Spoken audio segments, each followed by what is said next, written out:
What's up, YouTube? It's your boy Johnny. Thanks for tuning in my channel. Back again. Another Charleston White reaction video. Bro keeps spitting facts, and I've just found out about him recently, so it's refreshing to hear some of the things he's saying. Um, but this one really stood out to me about children mimicking the rappers. Uh, we losing a lot of young kids. The leading cause of death for black men between the ages of 0 and 44, homicide. That's ridiculous, right? Like in a society where they tell us that we're hunted down, the leading cause of death for us is us taking a gun and killing each other. And you can tie that into hip hop. I know a lot of people want to go into the debate that music doesn't affect your reality, but I'll tell you to study the brain, study the mind, the subconscious mind. But check out what he says about kids real quick. And then I'm gonna give you my 2 cents on it. Because I've always thought this is when the trend really started.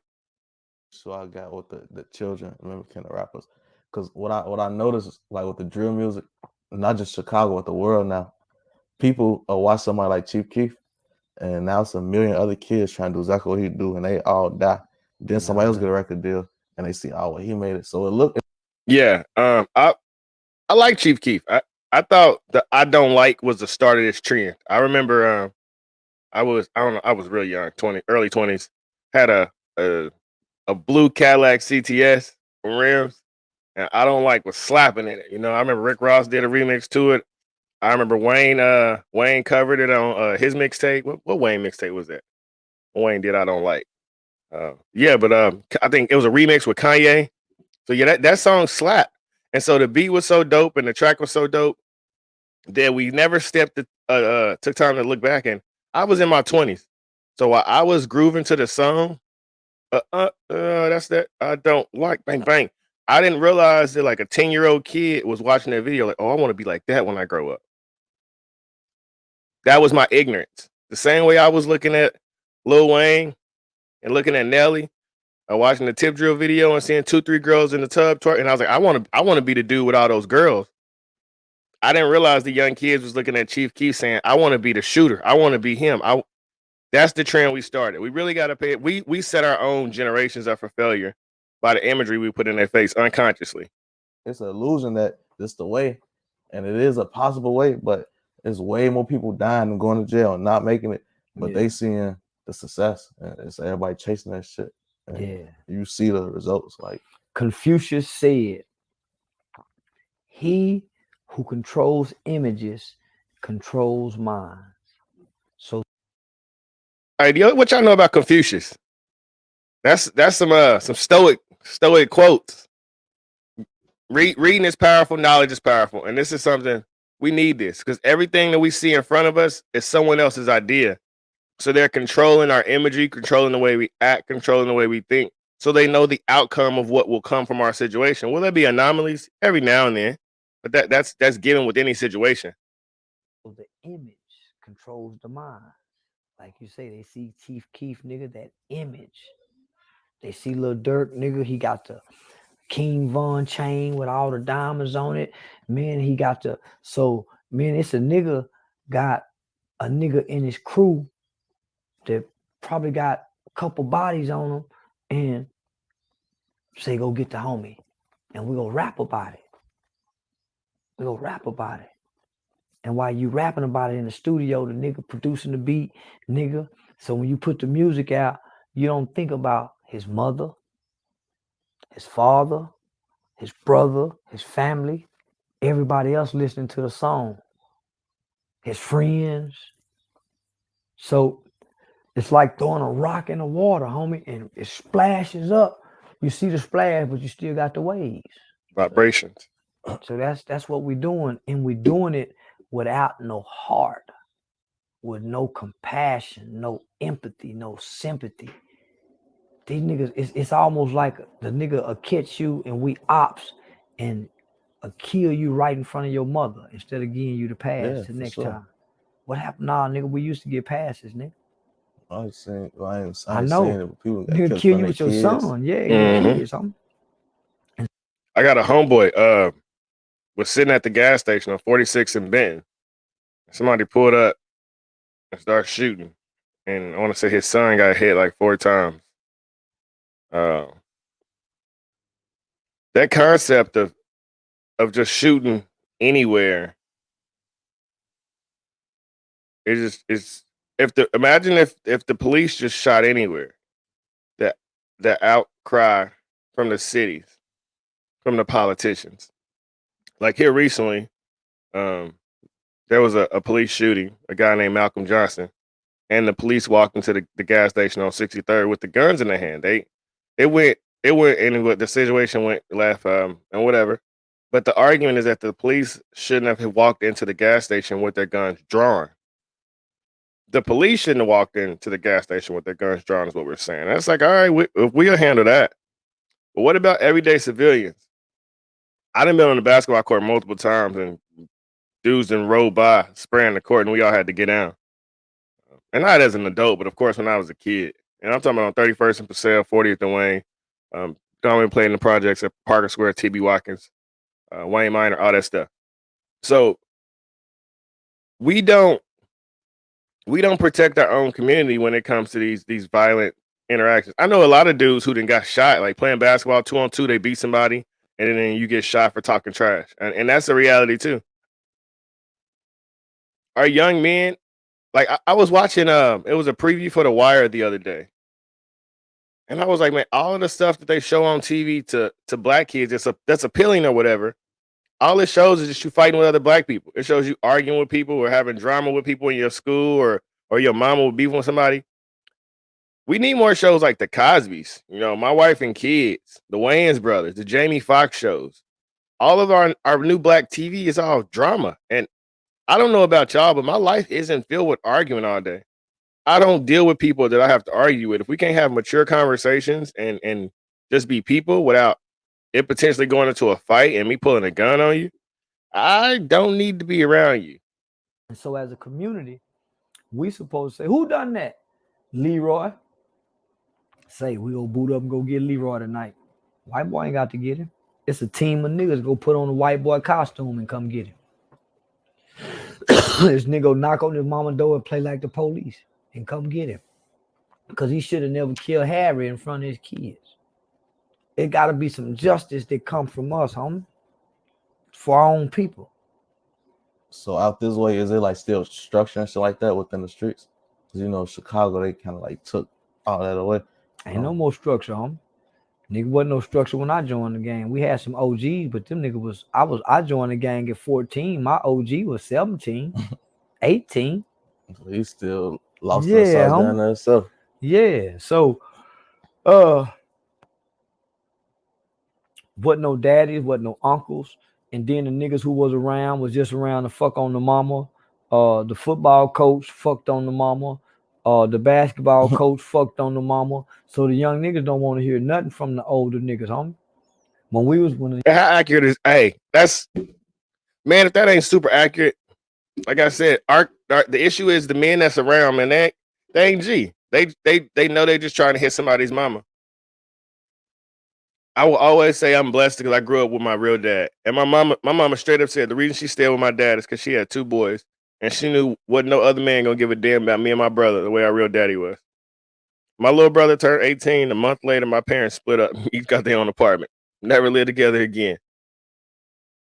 But this is something that we have to fix within our community. If we can all say that we tired of the broken environments, but the men that's going back into those environments, they sack chasing. I mean, not sack chasing. They chasing Gina. At some point, man, you gotta have discipline, sexual discipline to take you far in life as a man, and for as a woman as well. But if we really want to fix our environments, man, we gotta there's so much lost talent in the black community. Like most of these kids, and I'm not talking about athletics either. I'm talking about academics. A lot of our kids in any projects could be winning a spelling bee, could be winning a robotics contest. You know what I mean? Could be speaking 3-4 different languages. Could be doing stuff in Mandarin. All of that's available to the urban kids, but it ain't even shown anywhere.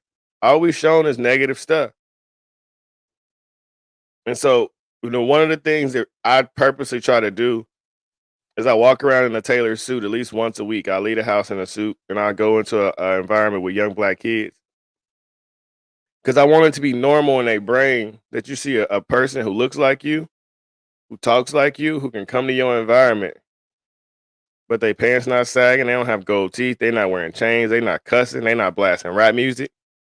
Imagery is powerful. And if us as black men, if we use our imagery to affect the next generation, everything will kind of correct itself. If we give a bunch of young boys a positive man to look up to or want to be, like we know how many people wanted to be Michael Jordan or wanted to be Kobe Bryant or LeBron James or whatever, you know what I mean? Steph Curry now. You know what I mean? A lot of people even look up to Obama, you know, but people like that ain't reaching the kids in the streets. They're not reaching the kids in the projects. They're not reaching the kids who ain't got lights, you know. Um, I had a disconnect from that world because I didn't feel like they would have understood how poor I was growing up. So if we can get more people who really, really come from the bottom to talk about their situation and inspire people like God damn, like my parents never had a car my whole life. My mom died not knowing how to drive. You know what I mean? So we really, really like the metro was our life. You know what I mean? It was metro or it was walking. And I'm sure there's other people like that as well. You know what I mean? We wasn't the only ones that was dummy poor. It's a lot of people that was really poor. So when you see these new age kids talking about they struggling, like we didn't have no PlayStations, there wasn't no tablets. We didn't even have caller ID. Barely had a house phone. We used to have bootleg cable from time to time when the lights is on. And I'm sure everybody know about bootleg cable, paying the man $50 to climb the pole, hook your cable up. But once we can fix the inner cities, and not even say fix the inner cities, because like it really ain't no fixing. It's just if we treat each other better, you know what I mean? If the men respect the women, if the women respect the men, if the children have a positive influence in a safe, loving environment, that'll fix everything. Everything else is external, honestly. The young nigga was in the room playing video game, and the nigga who was coming over fucking with his mama came in and fucked with his mama. He never fucked with him. He came in and fucked with his mama. Little nigga can be in the living room playing the game. Nigga come through the door, go in the kitchen, get him something, and walk in the room and fuck with his mama. So these young niggas remember them days. Yeah, they remember them days when he couldn't play football and coach just had him on the sideline and coach gave all the attention to the nigga who could play football. They remember. So now how you go tell them something? You really can't. Yeah, you gotta wait till they go to jail, let jail teach them. And then for the ones that don't go to jail, you gotta let life teach them. And while jail is teaching some and life is teaching the others, we create the strong children, the third grader, the fourth grader, the fifth grader, the sixth grader, the seventh grader, and we just keep the focus on them. So then by the time they get to the 16, 17, and 18, while the ones going to jail, we got a good trend of good kids, and we repeat it again with the second grader, third grader, fourth grader, and then they just, so that's how we move that on out. Yeah, and that's what I was saying. It's family structure is parenting. You get two solid parents, you could do the difference. You could do the world of difference. I always elaborate my situation, man. My mom was on Section 8. My dad worked, and we didn't make a lot of money, but it was enough to where we ate. Not all the time. I went 2-3 days without eating. Sometime, you know, school. I was a free lunch kid, but having my mom in my life right there, I read books every day. I went to sleep at a certain time. I was up at a certain time. Breakfast was made. A structure. I always say I run my house like a little military house, but it's because I come from a family that was disciplined. But when you was with my daddy, we didn't have no car, so you had to walk up to his speed. You couldn't be moving slow, you know what I mean? And the metros come at 1:15. We got to be at the house by a certain time, so we could be on the metro stop at a certain time. So growing up in poverty taught me a lot of discipline. You know, we didn't have a car, so my first job, you know, you got to catch the metro early because you ain't trying to be late.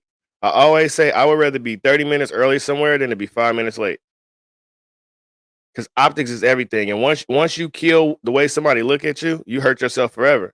And you put yourself in a position to where if I'm early for 6 months straight, if I'm late for the next 2 weeks, nobody will even think about it because they always expect me to be early. So because we grew up in poverty, because we didn't have a car, but because I had a dad, I learned all these little shorts and cheats through life. And most of these kids without fathers, they looking up to our rappers and our entertainers, and that's why they taking the bad route. So And the flip side of that is I don't know a lot of men. Well, at least where I come from, you know, because I don't want to speak in general. But when I was a kid, all I heard was men ain't this, men ain't that, and men don't want to take care of their kids. And as an adult now, all of my friends, if they're allowed to be in their kids' life, they're great fathers. The only men I know who aren't a part of their children's life are the ones who have to go through all kind of jumps and hoops and dealing with all kind of beef with the mothers. But I know every situation is different.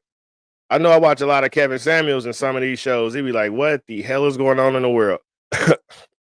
But I honestly think we just need to give children a better person, idea, image to look up to. Like I said, if you're a man watching this and you have a son, your son looks at you every day. The way you dress, the way you carry yourself, would you want your son dressing and carrying himself that way? Would you want your daughter to bring home a person that acts just like you or talks just like you or has your mindset? If you were a woman, would you want your son bringing home a woman that acts like you and conducts herself like you and talks like you? And if you answer no to those questions, then you have the opportunity to change the way you conduct yourself and the way you behave and to fix it so your child doesn't have to go through that situation, you know? I judged my father, so I went through a lot of the things that he went through until I went to forgive him. Forgiving your parents is very huge. And that's the unfortunate part about these kids is they mimicking these streets and they going through all this hardship and they gonna have all this trauma. Either they gotta deal with that trauma on their own or stay in a perpetual cycle of being unhappy. So let me know in the comments what you feel about this video. Don't forget to like, share, subscribe. Until next time, YouTube, I'm out.